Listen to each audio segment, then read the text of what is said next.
हरियाणा में भारतीय जनता पार्टी दूसरों से ज्यादा अपने ही नेताओं से सताया हार का डर। हरियाणा की आधी सीटों पर बीजेपी के नेताओं के बगावती सुर से बीजेपी खतरे में। जी हाँ, समस्त प्रमाण भी आपके सामने रखेंगे।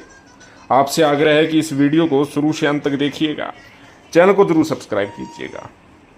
आपको बता दें कि हरियाणा में भारतीय जनता पार्टी ने 2014 और 2019 में बहुत अच्छा परफॉर्मेंस किया, लेकिन इस परफॉर्मेंस के पीछे कांग्रेस पार्टी के नेता जिस प्रकार से बगावत की थी, जिस प्रकार से भीतरघात की थी, उसका भी फल था।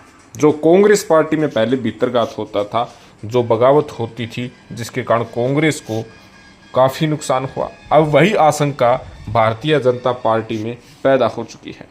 आपको बता दें कि भारतीय जनता पार्टी की आधी हरियाणा की सीटों पर बीजेपी के नेताओं की बगावत, वो भी अंदरूनी, एक बड़ा विषय बन चुकी है।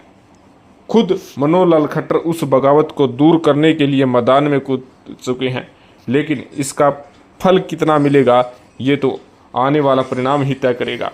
सबसे पहले बात करते हैं अम्बाड़ा लोकसभा सीट की। यहाँ से अनिल विज की बगावत कहीं ना कहीं सभी को पता है। वे अपने आप को अपनी विधानसभा तक ही सीमित कर लिया है, न किसी मीटिंग में जाते हैं, न किसी प्रकार की रैली के आयोजन में शामिल होते हैं। कल तो उनका दर्द इतना बयान हुआ कि इंटरव्यू के दौरान विज की आंखों से आंसू ही निकल गए और विज ने कहा कि गलतफहमी थी कि मैं पार्टी का कोई बड़ा व्यक्ति हूं, यह सोच बैठा था। यानी अपने आप को बीजेपी का कदावर नेता मानते थे, लेकिन खुद मुख्यमंत्री तक ने उन्हें ये नहीं बताया था कि गठबंधन के साथ साथ मुख्यमंत्री भी वे बदलने जा रहे हैं। कहीं ना कहीं अनिल विज भी सहमे हुए हैं। वहीं ऐसी हालत आपको बता दें कि हिसार लोकसभा में भी देखी जाने लगी है। कुलदीप बिश्नोई अब शुभकामनाएं संदेश जो सोशल मीडिया में देते हैं, वहां पर कमल का फूल गायब कर दिया है। जब से टिकट की घोषणा हिसार लोकसभा सीट की हुई है, तब से लेकर अब तक वे अपनी जितनी भी फोटो लगाते हैं, वहां से कमल का फूल गायब कर दिया है। हालांकि उससे पहले जब भी वे फोटो लाते थे तो कमल का फूल देखा जाता था।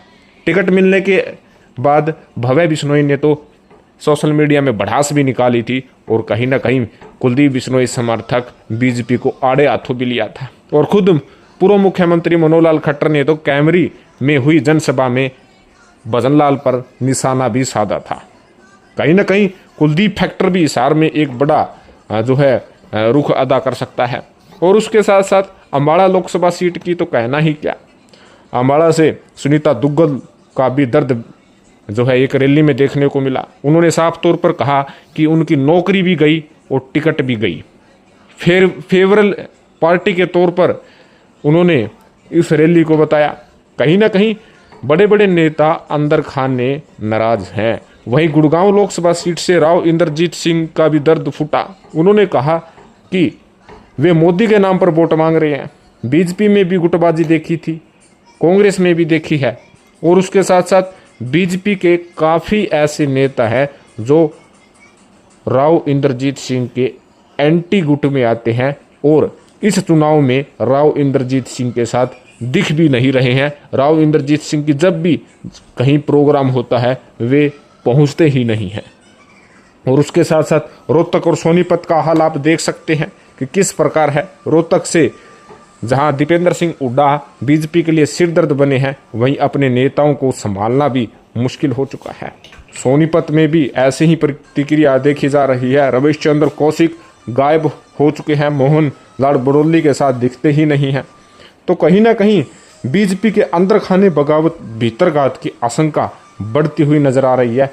इसको लेकर कैसे वे निपटना चाहेंगे, हालांकि वे अपने रणनीतिकार मनोहर लाल खट्टर को मैदान में जरूर कूदाया है और कुछ न कुछ उन्होंने जो खस्ता हालत हुई थी उसको सुधारने का भी कार्य किया है।